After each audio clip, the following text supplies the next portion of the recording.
Hello students. इसके बाद में हम सेकेंड पार्ट में इलेक्ट्रिसिटी के सेकेंड पार्ट में आपसे बात करेंगे। इनमें सिर्फ डेफिनेशन के बारे में बात करेंगे। तो इससे पहले कि सबसे पहला पॉइंट है आपका ओम्स लॉ। ओम्स लॉ के बारे में बात कर रहे हैं, जो कि आपको बोर्ड एग्जाम में सबसे ज़्यादा पूछा जाता है। और सबसे बड़ी बात है ओम्स लॉ है क्या। सबसे पहले आप ये जान लियो ओम्स लॉ है क्या। तो ओम्स लॉ को हम इस तरह से डिफाइन कर सकते हैं। देखो, इसका फार्मूला होता है V directly proportional to I। V is directly proportional to I है, और V आपका यहाँ पर इलेक्ट्रिक पोटेंशियल और I आपकी करंट है।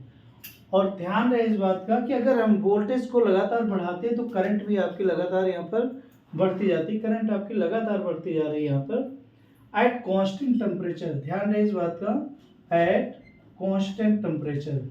टेम्परेचर में किसी भी तरह का कोई वेरिएशन नहीं चाहिए, कोई भी मतलब घटना या बढ़ना आपका जो टेम्परेचर का है वो यहाँ पर नहीं होना चाहिए एट कांस्टेंट टेम्परेचर। तो इसको हम किस तरह से डिफाइन कर सकते हैं? तो इसको हम इस तरह से डिफाइन कर सकते हैं। Ohm's law is defined as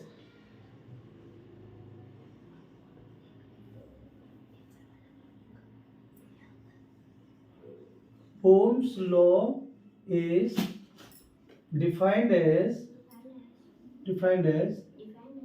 electric potential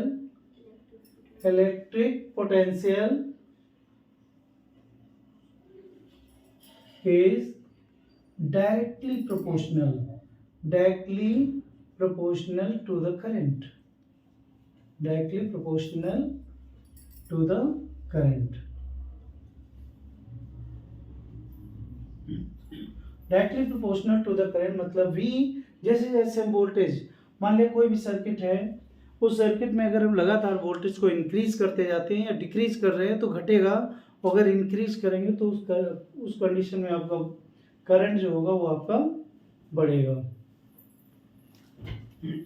अब यहाँ पर अगर हम इसको और एक्सप्लेन करना चाहें तो आपके समझ में आ गया। Ohm's law is defined as electric potential is directly proportional. Proportional का साइन होता है directly proportional to the current. और इसका जो ग्राफ आता है, हमेशा अगर आप इसमें वोल्टेज ले लो यहाँ पर, तो करंट आपकी और वोल्टेज के बीच में एक स्ट्रेट लाइन आपका यहाँ पर ग्राफ मिलता है। ये आपका वाई एक्सिस पे आपने यहाँ पर वोल्टेज ले लिया और एक्स एक्सिस में आपने करंट ले लिया। तो उस केस में जैसे जैसे हम वोल्टेज बढ़ाएंगे वैसे वैसे करंट आपकी लगातार इंक्रीज करती जाएगी। और इसके बाद हम बात करना चाहेंगे V डायरेक्टली प्रोपोर्शनल I और V equal to I R के। अब यहाँ पर R क्या है? हम जानते हैं कि अगर R आपका यहाँ पर प्रोपोर्शनल का साइन हटता है उस केस में आपका यहाँ पर R आ जाता है। और R क्या है यहाँ पर? एक प्रोपोर्शनलिटी कांस्टेंट है। प्रोपोर्शनलिटी कांस्टेंट है और इसी को हम रेजिस्टेंस कहते हैं। क्या कहते हैं यहाँ पर? इसी को हम रेजिस्टेंस कहते हैं। तो रेजिस्टेंस को हम किस तरह से डिफाइन कर सकते हैं उसके बारे में यहाँ पर बात करेंगे।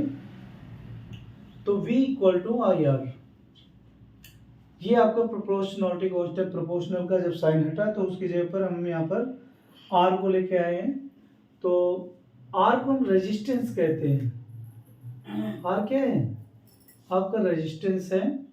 और रेजिस्टेंस को अगर हम यहाँ पर डिफाइन करना चाहें तो R equal to V upon में I के हो जाता है। V अपॉन में I। तो जैसे आपको रेजिस्टेंस को डिफाइन करना है उसको आप कैसे डिफाइन करोगे? तो रेजिस्टेंस को हम इस तरीके से डिफाइन कर सकते हैं, the ratio between, the ratio, देखो ये आपका V न्यूमरेटर में है और I आपका डिनोमिनेटर में है। The ratio between potential, electric potential, electric potential and current in the circuit. इन दोनों का जो रेशियो होता है, इलेक्ट्रिक पोटेंशियल और करंट का जो रेशियो होता है किसी भी सर्किट में, वो आपका रेजिस्टेंस के इक्वल होता है। और रेजिस्टेंस किन चीज़ों के ऊपर डिपेंड करता है इसके बारे में मैं आपको बता दें यहाँ पर। तो और इसकी यूनिट जो होती है, ऐसे तो आप राइट करोगे वोल्ट पर एम्पियर, वोल्ट पर एम्पियर करोगे, लेकिन हम जानते हैं रेजिस्टेंस की एक अपनी तरफ से यूनिट होती है और उसे हम ओम, क्योंकि ओम नामक साइंटिस्ट ने इसकी डिस्कवरी की थी, उसी के नाम पर हम इसको क्या कहते हैं, ओम्स इसकी यूनिट को कहते हैं। और ओम को आप कैसे बनाते हो, इस तरीके से हम यहाँ पर ओम को शो करते हैं। कुछ ऐसा कर सकते हो आप, पाई के शेप में बना दो, पाई के शेप में ही बना सकते हो, ऐसे कर सकते हो। तो अगर आपको एक ओम डिफाइन करना है कि एक ओम रेजिस्टेंस क्या होगा किसी भी सर्किट का, एक ओम रेजिस्टेंस क्या होता है, उसको अगर हमें डिफाइन करना है तो उस केस में क्या होगा, उस केस में आप ऐसे करोगे, इसको इसी फार्मूले के द्वारा आप उसे डिफाइन कर सकते हो कि R equal to V upon में आई।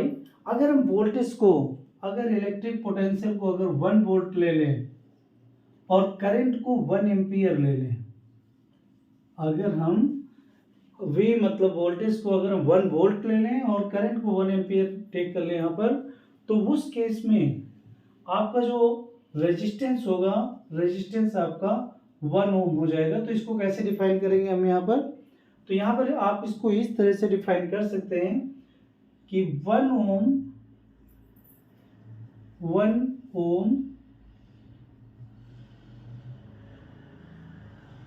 Ohm resistance is defined as 1 ohm resistance is defined as 1 volt electric potential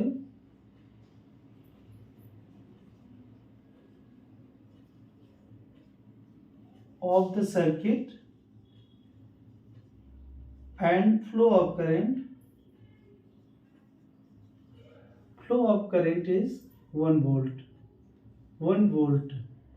तो इस तरीके से हम यहाँ पर 1 ओम रेजिस्टेंस को भी यहाँ पर डिफाइन कर सकते हैं कि 1 ओम रेजिस्टेंस आपका क्या होता है। और रेजिस्टेंस किसी भी मतलब सर्किट की, किसी भी सर्किट की वो यहाँ पर ये एविल होती है। रेजिस्टेंस क्या होता है, किसी भी रेजिस्टेंस किसी भी सर्किट की एविल होती है। तो इस तरीके से हम यहाँ पर रेजिस्टेंस को, 1 ओम रेजिस्टेंस को डिफाइन कर सकते हैं।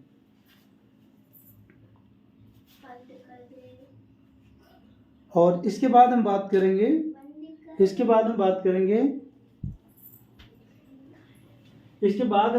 यहाँ पर कि इलेक्ट्रिक पोटेंशियल के बाद में